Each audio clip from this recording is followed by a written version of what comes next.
warahmatullahi wabarakatuh. Izin memperkenalkan diri, nama saya Azizatul Mardia dengan NPM 174. Hadirnya saya di sini untuk mempresentasikan hasil resum pertemuan ketiga mata kuliah Media Pembelajaran SD berbasis ICT. Pada kesempatan kali ini, materi yang akan saya sampaikan adalah teori belajar yang mendukung penggunaan media pembelajaran berbasis ICT. Untuk selanjutnya, yuk kita simak. Baik, teori yang mendukung penggunaan media pembelajaran berbasis ICT yang pertama yaitu teori belajar behaviorisme menurut B.F. Skinner. Teori ini mengatakan bahwa proses belajar terjadi dalam alam pikiran manusia kemudian disimpulkan menjadi sebuah perilaku. Prinsip dari teori ini yaitu belajar harus menggunakan stimulus, yang dari stimulus itu dapat menimbulkan respon sehingga respon tersebut membentuk sebuah perilaku.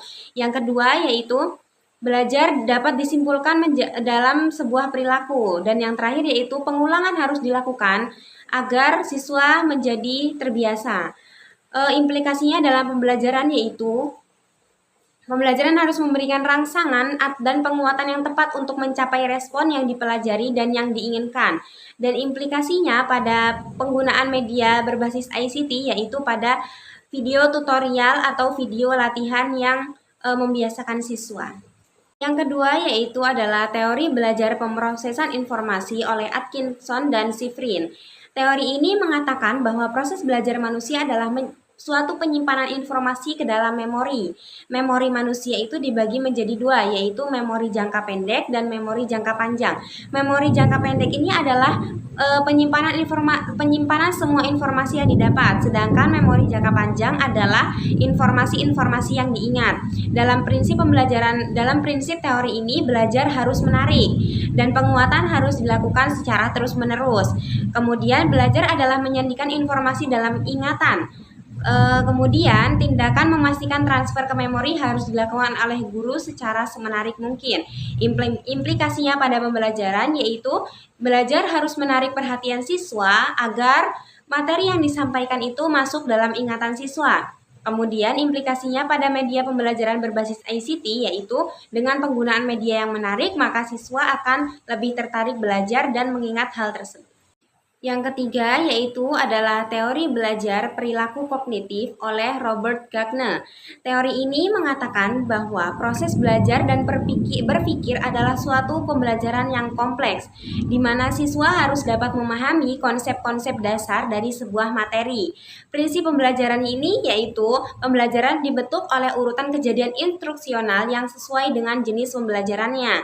Dan belajar adalah proses membangun peserta didik harus memiliki keterampilan prasyarat dan setiap keterampilan baru, di mana siswa harus mendapatkan suatu keterampilan baru, tapi dia juga harus mengerti konsep materi yang diajarkan. Implikasinya pada pembelajaran yaitu kegiatan pembelajaran harus menyediakan acara untuk mendukung jenis pembelajaran, yaitu siswa harus menunjukkan bahwa mereka telah mempelajari keterampilan prasyarat.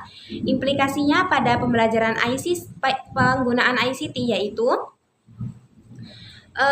penggunaan media pembelajaran yang menarik seperti video tutorial atau video pembelajaran yang dapat menarik perhatian siswa atau dengan penggunaan proyek yang memungkinkan siswa dapat mengerti suatu konsep yang terjadi. Yang keempat yaitu teori sistem dan desain pembelajaran sistematis oleh Gagner dan Briggs. Teori belajar ini didorong dengan menggunakan sistem pembelajaran berdasarkan pengolahan informasi dan teori-teori behavioral kognitif, yaitu hampir sama seperti teori perilaku kognitif di mana siswa harus memahami konsep-konsep materi yang akan mereka pelajari. Sebuah sistem pembelajaran dirancang dengan menyatakan tujuan dan sasaran, melakukan analisis tugas untuk mengatur urutan pembelajaran, pencocokan penilaian dan instruksi untuk tujuan, membuat bahan dan pengujian lapangan serta merevisi bahan.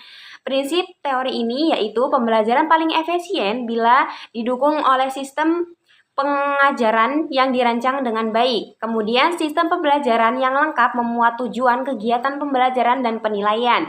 Implikasinya pada pembelajaran yaitu pembelajaran yang terstruktur dan berurutan, dan siswa harus terus dipantau saat mereka maju melalui sistem.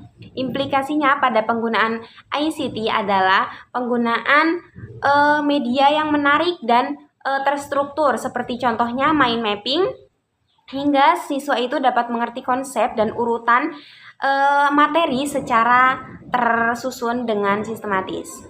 Kelima yaitu teori aktivisme sosial oleh John Dewey. Teori ini mengatakan bahwa proses belajar adalah perubahan atau pertumbuhan individu yang muncul melalui pengalaman sosial, di mana siswa dapat dikatakan belajar apabila dia telah berinteraksi dengan lingkungan sosialnya. Pengembangan peserta didik didukung melalui aktivitas langsung yang terhubung dengan masalah-masalah dunia nyata, dan kurikulum yang diterapkan juga harus sesuai dengan setiap karakteristik peserta didik. Prinsip dari teori ini yaitu pembelajaran memerlukan interaksi sosial antar siswa terhadap masalah dan persoalan yang langsung menjadi perhatian mereka. Implikasinya pada pembelajaran yaitu pembelajaran harus menggunakan kegiatan kolaboratif dan koneksi dunia nyata. Implikasinya pada penggunaan ICT yaitu presentasi visual membantu siswa menghubungkan konsep abstrak dengan materi, yaitu seperti poster-poster yang dibuat secara berkelompok. Baik, teori yang keenam yaitu teori kognitif sosial oleh Albert Bandura. Teori ini hampir sama seperti teori aktivisme sosial menurut John Dewey, di mana belajar harus dilakukan melalui interaksi dunia nyata atau interaksi yang dilakukan oleh siswa terhadap lingkungan maupun orang di sekitarnya. Siswa belajar baik melalui tindakan yang mereka lakukan atau dari pengamatannya terhadap orang lain. Siswa belajar melalui permodelan seperti guru atau sesama siswa. Kemudian dalam teori ini belajar harus didukung oleh motivasi yang menarik yang harus dilakukan oleh guru. Prinsip dari teori ini yaitu pembelajaran memerlukan interaksi sosial antara siswa dengan lingkungannya maupun siswa dengan siswa yang lain. Kemudian pembelajaran dapat terjadi secara perwakilan melalui perilaku permodelan orang lain. Yang ketiga yaitu mengamati model seperti dirinya yang berhasil melakukan perilaku dapat meningkatkan efikasi diri siswa. Kemudian implikasinya dalam pembelajaran yaitu pembelajaran harus menyediakan model yang menunjukkan penampilan keterampilan yang baik oleh siswa yang serupa.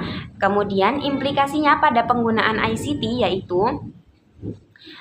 menampilkan video animasi yang menarik seperti contoh permodelan yang dapat ditiru oleh siswa dan juga dapat meningkatkan interaksinya.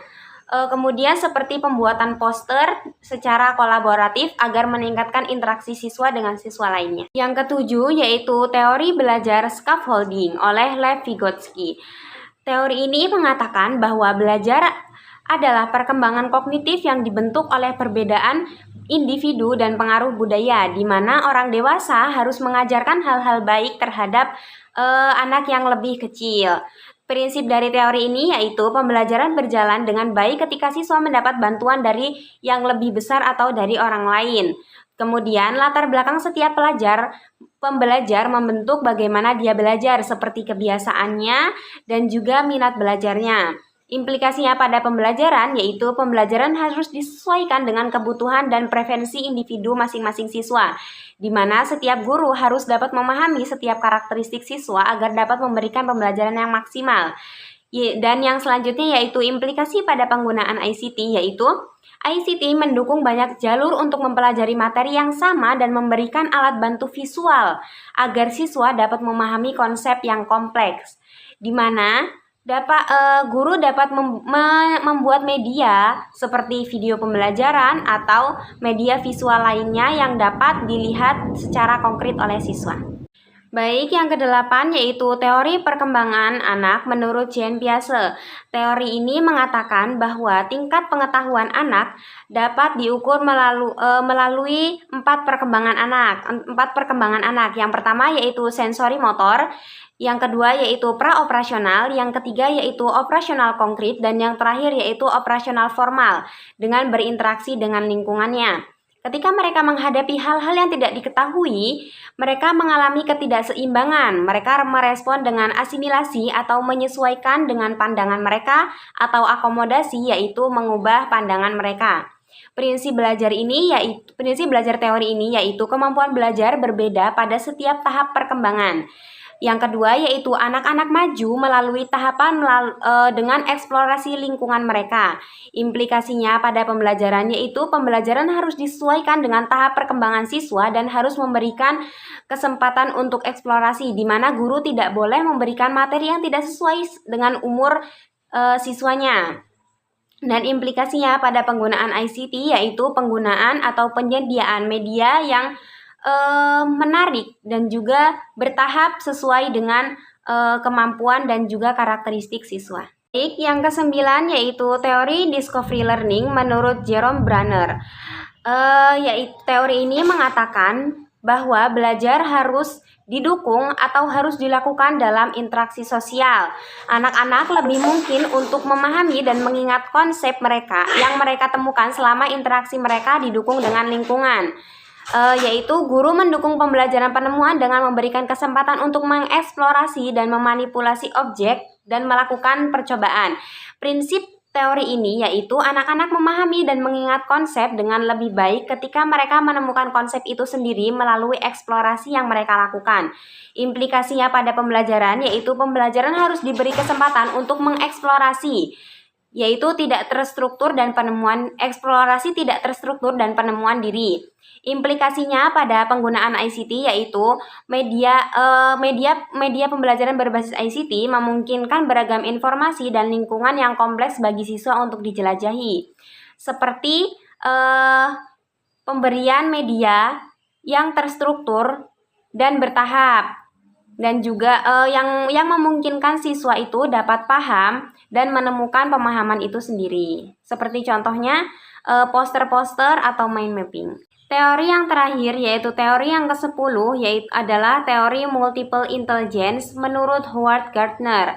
Teori ini mengatakan bahwa belajar dapat terjadi pada banyak tingkat dan didemonstrasikan dengan cara yang berbeda, tergantung pada mode kecerdasan yang disukai oleh siswa.